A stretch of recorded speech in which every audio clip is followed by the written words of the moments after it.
Good afternoon, everyone. It's great to be here with you. Thanks for hanging in there at the end of the day. Appreciate you turning out. I want to start by asking, how many of you have heard the phrase, do more with less? Anybody? No, let's hear it. Come on, let's hear it. How many? Yes, okay, very good. How many of your organizations have tried to do more with less? Anybody?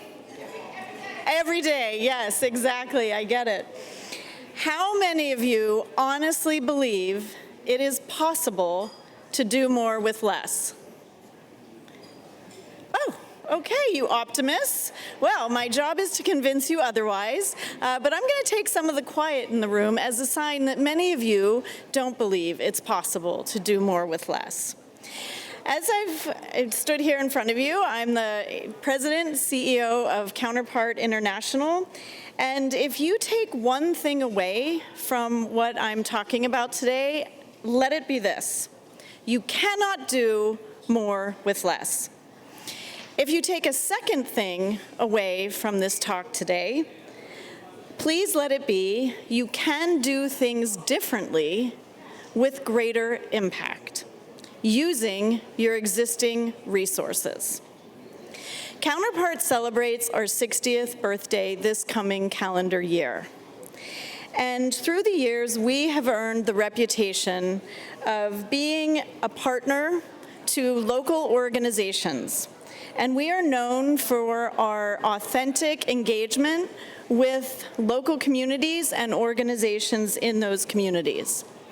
But as we push out into the next 60 years, I know that supporting local partners is no longer enough, given the magnitude of the challenges we face in the world. Yet the focus of the discourse now in this conference, in other gatherings, is about localization. And I personally believe that there is what I'm calling a missing middle in terms of the discussion and the role of international NGOs and intermediaries, and how they should support local partners to address global challenges. Looking out on the development horizon, it is clear that NGOs like Counterpart and others in this room face greater challenges than ever before. We've heard about them through this day. We've heard about them in other flash talks. It's climate change. It's gender apartheid, protracted war and violence and trauma, pandemics, the erosion of democratic norms. These are issues that used to have a global consensus around them that they needed to be tackled collectively. But now there is a fragmenting and a lack of a collective belief that these are things we need to tackle together. However, our mandate as organizations is to tackle all of these challenges.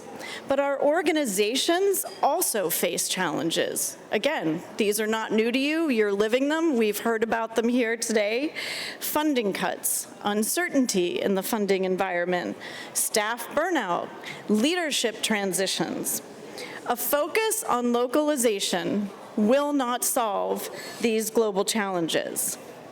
And it is because of these challenges, both in the external environment and within organizations like mine and some of the ones that you all are in, that we must elevate and expand our impact, not try to do more with less. So what's needed now is what I'm calling civic architecture to catalyze global change. What is civic architecture? In my definition, it is the combination of local organizations teamed with international organizations to weave a tapestry of global change. This architecture is going to build global resistance to authoritarianism and tackle large-scale development challenges. Civic architecture will also allow us to create durable networks that are activated in crisis. This will foster solidarity to support and to counter isolationism, alienation, gender apartheid like we see in Afghanistan. There are 4 distinguishing features of civic architecture. The first is it's contextually integrated. The second is it takes a user-centric approach. The third is it is rooted in sustainability. And the fourth is it is hallmarked by accessibility and inclusivity. So there are 3 ways that you can join us in building civic architecture to elevate your impact, and these actions are actually the basis of the newly launched 5-year strategy at Counterpart. In a sector marked by competition, it's my firm view that we need to have much greater collaboration, and we need to embrace the power of collaboration. So I hope that you will join us on this journey to create civic architecture. Here's how I suggest we do this. First, we have to catalyze change through local partners. We at Counterpart only work through local partners, and we hold ourselves accountable for this work through what we call the local partner funding metric. The main headline for that local partner funding metric is that during the first 6 months of FY24, we have dispersed $5.1 million to 148 local partners spanning 13 countries. So this amounts to 28% of our direct project spending. These results reflect our intentional commitment to expand our local partnerships, and that runs from proposal stage through to implementation. All of the work that goes into effective and locally compliant subawards is also reflected there. And it reflects our collaboration-based approach to how we work with our local partners. The second way to build civic architecture is to convene change makers. And I think it's really important to focus on convening change makers for policy dialogue and policy recommendations so that the efforts that they're making are having an impact at a much greater scale. One example of this convening that Counterpart is doing is the work that we do to bring Afghan women together. We've done 13 convenings this year, bringing women from inside Afghanistan, bringing them in remotely, and connecting them with activists who are scattered across the globe.